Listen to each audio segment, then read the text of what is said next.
Abusia, Ohene 2Pac or handkerchief, hey, Bandana Henry, Ejare, or hide you to 2Pac amazing. Oh, why did 2Pac came out? Ohene 2Pac were did that there's only 100 sad. I was your Ghana for the past 8 years. Boxing activities because so many pa any ajahu yahubi 8 years in government a good for na ba on be good boxing abusia na sanene Sharaf Mahama I organize boxing activity am I invite Anthony Joshua am na baby legends azuma na she say pasanya izo am na ye fa Okatakyie Afrifa Munuya aka Bomfa Rick Ross aka Ohene 2Pac aka the king of Bandana aka Kitchen King or criticize the boy no o just say ade Sharaf Mahama tutu tankroma ho ye ne Sharaf Mahama then sports idea the ni je ho and akwe na just obe revive boxing Okatakyie Munuya kuturu kum wo Okatakyie wa boju say no wa beti kekra kayina yes ahun any paid contract e go for the budget nkroma on pedi danda on pedi duada the paid contract say so go pedi overhead as e won kan monte so me man $25 million Okatakyie put him $25 million one mekasa esa the ambulance contract esama abaya yi $34 million $34.9 million e kapo me say 59% Okatakyie unim de oka ere so Sharaf o just say Sharafa man contract God man sports minister biano o just o you adwin ho on just here baby Sharaf ebo mo DJs e di chop ticket my Anthony Joshua international kasakasa hey any unim de Sharaf say any ube wo share me ni Sharaf ya adwin say e be host to wrestling o just here it's Roman Reigns Seth Rollins hey Undertaker mo she John Cena she omobo akono ise no eno Okatakyie dey do some more that o da me ni Sharaf ene tu sana mo no omo so ba ewia asane e be host to football match kase wo Ghana Cristiano Ronaldo Leo Messi Kylian Mbappe Vinicius Junior Rodrigo Lamine Yamal Rafinha any chema who to me Binini why give me yani obi ani asem na mom yete se Jandam 2016 star na ekoso a na yaba na ye di nso aba be guso ya ka no credit a kire o man no na amanfo na hu se nyese obi popo na ni kasa na kire se onim nyansa na de kan ka kire akwa we obi a onim no left from right who so kasa obi twam because you not learn anything from him enra na mete se Jandam King Ohene a ode eye ejade ntomago ede tichiri niti na amanfo odi na chi bi mu se eye winter jacket no dandan ho ede nam krom ase ewade ya asemu enye nti na me ba ode ma me fa no ntumche na kwa no so she winter jacket ni di Ohene chizaye de ahemfo e movie si ye hu ha wo movie nkrofo edi omachi mpanifo atete o ye edi omachi ni ade na kwa we nkwa de o movie amohwe nkrofo ya no mudi mechi well and run or the two just say a branch of friend Sharaf Mahama president Mahama ba no onye sika wo hen na ono de boxing legend obi anim ze madwuma me sports journalist nti we dey aba medium ti ma set records ni street yet ni say Sharaf Mahama or ye FIFA agent ti aso ni na mbo ni mu kakra na oso hye de ba boxing na o start so promote boxing no wa promote bout UK. I know people and Krophobia or the Omoko UK, Ghanaian boxers or the Omoko UK, including Webano, Bukomba Kubano, Tilapia or the Nako UK near the idea. And Ghana has it was started so promoted bout. Nane papa nye president. What you say? Nane papa nye president. So he's been doing that before. Oh yeah, ne papa babedi president biem. The thing is Abrantie no na need dispose a cheaper or per se or Boama sports in the Koyi. And within a shortest possible time, I can tell you that he's been a successful promoter. Almost all about to be a sold out. Onya sponsorship near the other. So aside say free a well-to-do family. What I say, a well-to-do family. Ni wafa Ibrahim Mahama to me $100,000 at the ma abontin suni na ono ne ba eno want me $100,000 for money so from promote air boxing. You know what I say, catch them say Jandam now. And if you compare this to a Kufuado money there now, a Kufuado Manu evidence was omo jeje on my contract. Sa overpass no mu penti you know. Jankroma mo na na yede was our contract no. And when you do that, just say o mine is no and wo the person we there we use papa influence there at the year way. So you cannot compare the two. In so munam ne sa nyama na o mo kan kan ya de nyina no. Ya to say spare pass ni ade evidence okuje to abla kwa the evidence ni ade ni nyina ka ho bi na aye finance minister no OSP person or here or grill no what I say or the contract no ma aye Kufuado ma. This is what we were talking about. And obiaji to say and it is not proper. As we speak as a journalist on to me for evidence be a man and we better now obi san kwase questions. I say oye adwuma we that time na papa nya president na no promoting aye boxing o man we mu no. Na sa time oye adwuma wo Newmont anasa na oye adwuma wo hemfa. No oye adwuma wo Newmont anasa na oye adwuma wo hemfa. What you say? Ye nyina ni what you say ntino ye ntra ho mo bi mfa aye nka wo bi hihye ne nsan fa aye ejade ntuma go mfa ntitiri ni team emfa aye MTN4 umbrella na omude adwamufo ne de to ade ne mfa ene na omu so oye ohene na obedi nkwasi asem de aturu bia dabi. So far as we are alive you be making sure say asem no de ye hu say what national interest ye be ka bi ni ntokwa with ne former girlfriend ne Kwaku Manu muni ade nobody is interested. Me I'm not interested. But say over try say wo dey as a President Mahama this 2016 star ne dey happy see it will not get a pass. Abrantie no pe boxing or started so all your boxing and nane papa enye de enwini aba na Kufuado na na power enti na Kufuado na na money scan or dey ne boxing na it doesn't really make sense. Enti ye na legacy entertainment from legacy we ya ye ni be support your mo any about be ya be support ye be promote say na be ya or be successful. Now he's become a household name ankasa. You see, and I can tell you say you can pull omo de omo ba no because Ghana one your boxing heritage. Ghana has a Hall of Famer we are seeing a Hall of Fame for no omusa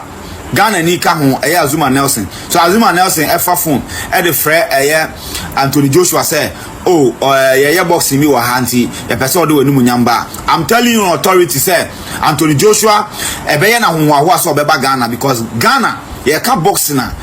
metuma catch us Ghana edin ewo wiase nche Africa team Africa o man bia enti enye bibia na ye di ginie den ekɔ ho medamase ye kakra na Okatakyie woye ohena na woye de so yo am say akona ayoko ohena bibisa hwan ne sie ne hena no menim de ehemfo entina badwom ni di okay o sa ate say ya asofu ye wo pastoral ethics okay ohene tutuntum agu so ana ohene nko ewa abontene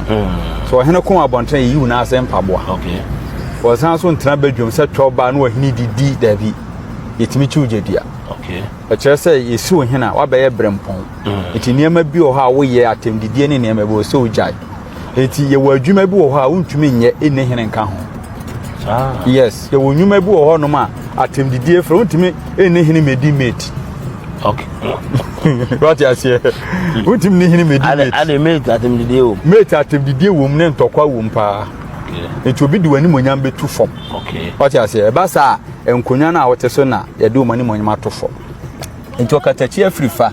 so you ohene na wote so you politician or you ohene or san so you presenter as a presenters ni won ko football ha omode no mon kasa ntie nipa ebi te se wo dia wi edu Sundays a wo hye nkunan omo bo oboa omo bra kunafo eno ne nyamdwuma no to wudi hine ye okay ba Okatakyie de e wo senki tu na de so na ade na so fo kan de tie wo sie tu na de so ne se ne kasa anye o attack nipa personal edi nipa temper also hine nyesa e se no kore na o de ye na dwuma no kore na de ye na dwuma so attack Kwaku Manu o se enipa bi o kasa ye hwe ne ntete ba bi ofiri baaye ahantan su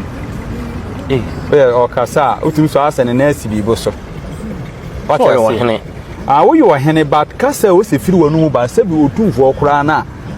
okuta santima nyina no no kasa sa hwe otumfo kwan kofo de ne fa so didi na temo social media on so otumfo abibie na no ayi ano ene kire se panyini due mate mante e kire se obi ayo Ohene no wo so so ntem so si so ayo Ohene na so so ntem so dia e kire se onye Ohene papa it is an yema na wo ka na meyesi di dia temba saa no ne hene no me ni ba bi odi ne hene ebi akotu abra bu bia ma o ka saa de ya ye sabi o Ohene wo sa nim tiabu asa wo ye Ohene no wo sa Ohene bia chi so onya tete ansa na edu adi etu obu ho no ma yetimi hwe enipa be 5 ana atense nipa asomasi na wo se de dia hene ni ma no ye hwe suban ye didi hene ye sika okay it is a bia wo din na ukrom ya ball hena ya ball hena wo se niema bi wo ho a wo so tete so okay alazis wo say wo ye obeye gospel presenter ukrom apaja anyomtofo bebre no eden se wo begina abonten akon alazis wo beye sa wonyi Okatakyie de e wo senki tu na de so na ade na so fo kan de tie wo sie tu na de so ne se ne kasa anye o attack nipa personal edi nipa temper also Ohene nyesa e se no kore na o de ye na dwuma no kore na de ye na dwuma so attack Kwaku Manu o se enipa bi o kasa ye hwe ne ntete ba bi ofiri baaye ahantan su o kasa utumi so asane na asibi bo so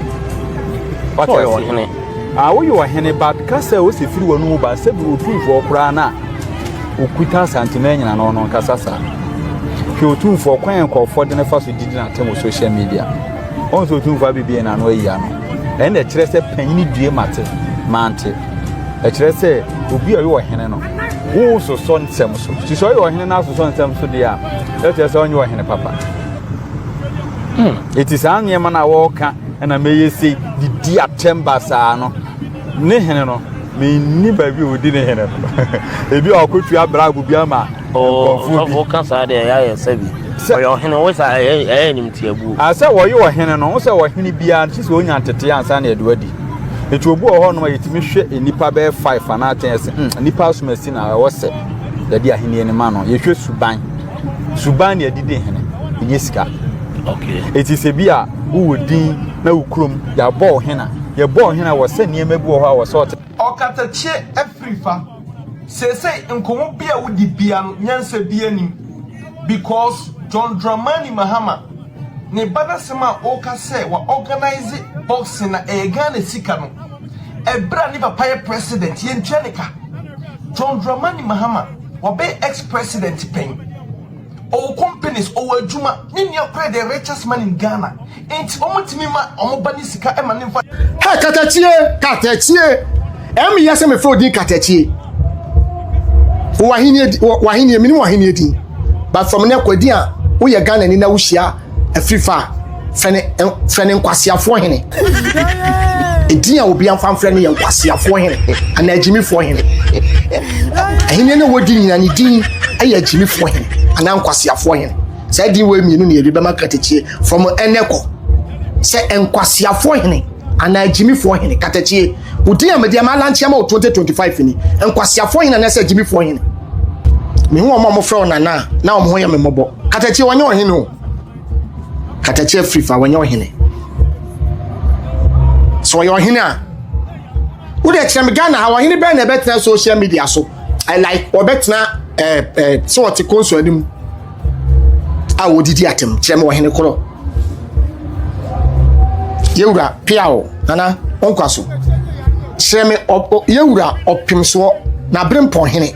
na ma hene a de bi omo ti social media so omo didi atem kire me bi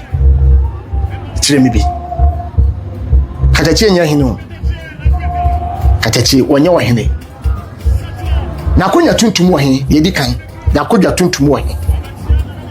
o ma ba so odi so hene wo ye mrantie hene na so wo ye de before me ni komo wiwe no na bona hene na wodi no ye din a kire wo ofun pakase enkyere se woni nyansa ana wo ye wo hene ti nkomo yi na me kasa kire badwemba Okatakyie badwemba asemi ni bi na maka kire otisi ano sa ofun pakase enkyere se wo ye hene ana wo ye nyansafo tie me na o ma mu so wo ye wura anim no nka ho wa hene ekura anim o ma mu so wo eso kire ye wura mpo o ma mu so kire ye wura mpo ye nya ho ba so te se de wo ye se wo koma mpo hene ayie na wo di handkerchief mo se wo hia ayesa oh no you know omo you know mo hene no ba chekele you know wa ka kam you no abom se wa kam you no na de ahye oti no wa pro obi no de asai na de wo pro obi ama na de tini asi so obeye no wa kunkuntan young guy but wo ya homa so de ti ameka se wonya hene a wadwene mu ha ne se wo ya hene pon a ana kampa wo da kura no a ka bo hunu nyansa se wo se me na ye left oh my god me na ye left ko kuma me gina hi me na mu na go me na mu go se me gina ho a me na me boom e kwa chire anu nche se me na ye left the onanti left no ka me nanti akame ko side and side se minim se woni ma de a wo na wo so ko school person ye lawyer no a wo nanti wo nanti a wo call wo se left ka be ko one side nimpo kura se bi me bisa wo 2% wo chire me se o pa wo didi matema de me di matem straight ko kuma ni wajimi ko kuma ni nyansa because o kaka chire titru ni abrempo onye problem by se wo be ka chire me se me 90 me na left finti me ni nyansa enti na me bisa se ye nua no mo sabi o madi dem o kasa wo dwene ko ho de na wo se o ma wo kasa ma o mutie o ma wo kasa ma o mo hwew e bi di comment e ba e bi ka wachi Okatakyie a o mo ya wo fans a na wo nya fame no sabi wo refisa ya lefo ka ho na me mpa me gina ntintimpo ana wo de sabi mimi na mo gumpo ana wo de me na baye mi na de wote hwim so be kasa na kire no